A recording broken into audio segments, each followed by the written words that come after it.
These meals existed for one reason: survival.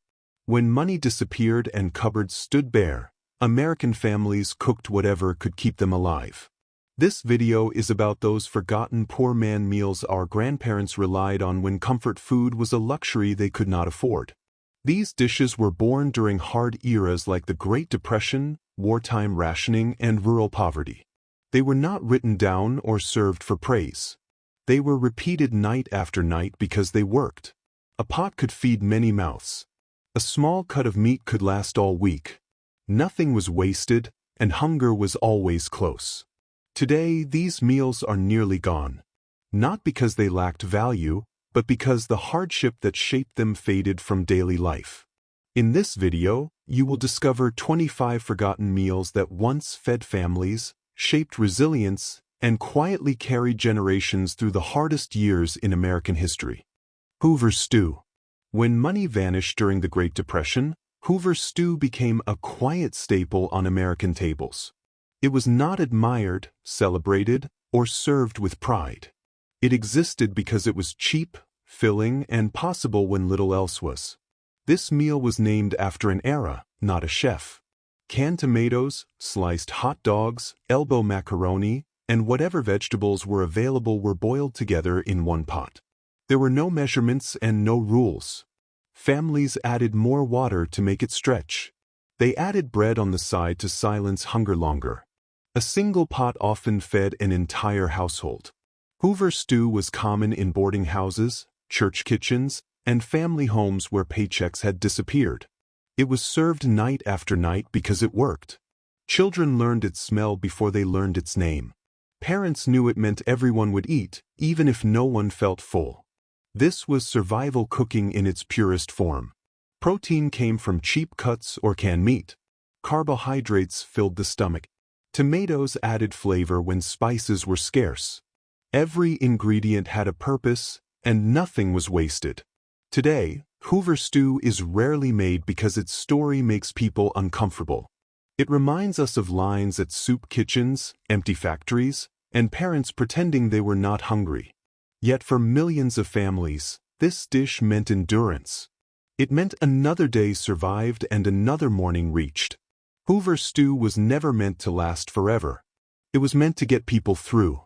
And for an entire generation, it did exactly that. Milk toast was never meant to impress anyone. It existed to quiet hunger when money was gone and cupboards were nearly empty. For many American families, especially during the Great Depression, this simple dish became a regular meal rather than a comfort snack. The recipe was painfully basic. Stale bread was toasted, torn into pieces, and soaked in hot milk. A pinch of salt was added when available. Some homes stirred in butter, sugar, or a dusting of pepper, depending on what remained in the kitchen. Nothing about milk toast was accidental. It was designed to use leftovers and cost almost nothing. Milk toast appeared often in homes with children, the elderly, and the sick. It was easy to digest, quick to prepare, and filling enough to get someone through the day. Mothers served it quietly, knowing it would stretch scarce supplies without drawing attention to how little there was. This meal reflected a time when waste was unthinkable. Bread that had gone hard was not thrown away. Milk close to turning was boiled and reused. Every ingredient had value because every meal mattered. Milk toast faded from American tables as prosperity returned. Fresh bread, boxed cereals, and convenience foods replaced it. Today, it survives mostly in memory, often dismissed as bland or outdated. But for families who lived through hard years, milk toast represented care and survival. It was warm when the house was cold. It was food when choices were limited. And for countless grandparents, it was proof that even the simplest meal could carry a family through another difficult day. This dish was not about taste or tradition, but persistence, patience, and quiet strength, passed down through kitchens where survival mattered more than satisfaction or pride during America's hardest and hungriest years. Cornmeal mush. Before boxed breakfasts and frozen dinners, cornmeal mush fed millions of American families who had little else. It was cheap, dependable, and endlessly adaptable, which made it a lifeline during the 19th century, the Great Depression, and long winters in rural communities. Cornmeal mush required only cornmeal, water, and heat. The mixture simmered slowly until thick, then was eaten hot or left to cool and sliced for later meals. Some families added salt. Others added milk, molasses, or bacon grease when fortune allowed. Each addition marked a good day. This dish mattered because corn was everywhere. Cornmeal stored well, cost little, and could be stretched to feed many mouths. A single pot could appear at breakfast, supper, and again the next morning, fried in a pan to feel new. Nothing went to waste and no one complained. Children grew up knowing the sound of the pot thickening and the patience it required. Adults valued it because it filled the stomach and kept workers moving through long days of labor. Cornmeal mush did not celebrate abundance. It managed scarcity. As prosperity returned, cornmeal mush quietly disappeared. It reminded people of empty pockets and hard seasons they preferred to forget. Today it is often mislabeled as old-fashioned or bland. Yet for our grandparents, cornmeal mush represented steadiness. It was warm when homes were cold, reliable when pay was uncertain, and honest about the times people lived through. It did not promise comfort. It promised survival, and for generations that promise was enough. Remembering meals like this matters because they explain how ordinary families endured without recognition. These foods shaped habits, values, and resilience that modern kitchens rarely require, but still owe everything to their quiet strength, patience, and ability to survive hardship with dignity every single day together as families then. Bean soup with a ham bone. Bean soup with a ham bone was not a choice made for flavor. It was a decision made after the roast was gone and only the bone remained. For many American families, especially during the Great Depression and rural hard times, this soup meant one more week of meals from something that should have been finished. Dry beans were soaked overnight and cooked slowly with a leftover ham bone saved from Sunday dinner. The bone carried salt, fat, and memory. Onions were added if available. Sometimes potatoes or carrots appeared. Often, nothing else did. The pot stayed on the stove all day, filling the house with the smell of something substantial. This soup mattered because it stretched food beyond its expected life. Meat was expensive, but bones were not thrown away. Families understood that flavor lived deep inside them.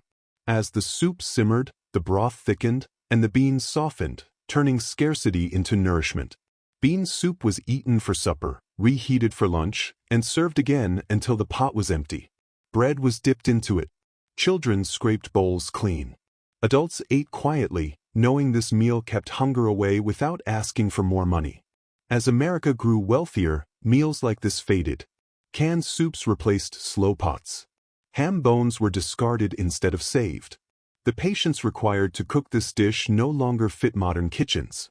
Yet bean soup with a ham bone represents thrift, respect for food, and resilience. It shows how families honored every ingredient and refused to waste what little they had. This was not poverty cooking out of shame. It was survival cooking done with knowledge and care. For our grandparents, this soup meant warmth, continuity, and another day endured together around the table. Plain potato soup. Plain potato soup was what families made when almost nothing was left. It appeared in American kitchens during the Great Depression, hard winters, and lean farming years when meat was scarce and money was tighter than silence at the table. This was not a recipe passed down for pride. It was a last reliable answer to hunger. The ingredients were few: potatoes, water, salt, and sometimes milk. On better days, a small knob of butter or a spoon of bacon grease was added. On worse days, it was only potatoes boiled until soft and slightly thickened. The soup was filling, warm, and dependable. That was enough. Potatoes mattered because they were cheap, stored well, and fed many mouths. A single sack could last weeks. Families peeled them carefully, saving every usable piece. Nothing was wasted because waste meant hunger later. The soup simmered slowly, filling the house with the promise of a hot meal even if it lacked variety. Children ate it without question because it was familiar. Adults ate it knowing it stretched limited supplies another day. Bread, when available, was dipped into the broth to make the meal feel larger. Bowls were cleaned completely. Plain potato soup faded as prosperity returned. Creamy versions replaced it. Canned soups took its place. The original was forgotten because it reminded people of years they wanted to leave behind. Yet this soup represents quiet endurance. It shows how families survived on simplicity, patience, and shared understanding. It was not about comfort or taste. It was about staying fed, staying warm, and staying together. For many grandparents, plain potato soup was not remembered fondly, but it was remembered clearly. It carried them through nights when there were no other options, and that made it one of the most important meals of all. Fried bologna and bread. Fried bologna and bread was a meal built from necessity, not preference. When meat was scarce and money was tighter than pride, this was what many American families relied on to get through the week. It was common during the Great Depression, post-war shortages, and long stretches of working-class hardship. Bologna was cheap, heavily processed, and easy to find. One roll could be sliced thin and stretched across many meals. Fried in a pan, it curled at the edges and released enough fat to flavor itself. That fat mattered. It meant no butter was needed. Bread, often day-old, was fried or toasted in the same pan to soak up what little grease remained. This meal required no recipe and no planning. It was fast, filling, and familiar. Children recognized the sound of bologna hitting a hot skillet. Adults knew it meant everyone would eat, even if the meal lacked balance or variety. Sometimes mustard was added. Sometimes nothing was added at all.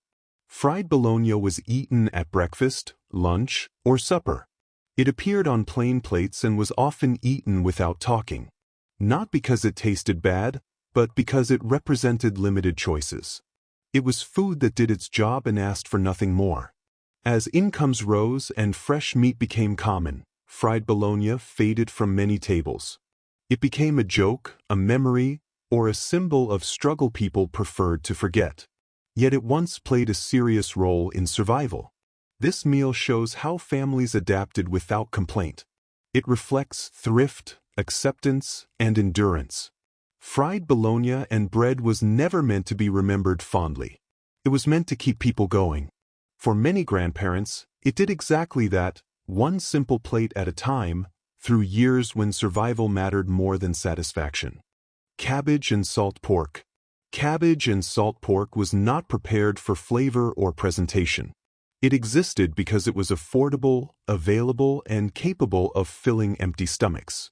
During hard times in rural America and urban tenements alike, this dish became a quiet staple for families who had little else to eat. Salt pork was inexpensive, heavily salted, and preserved for months.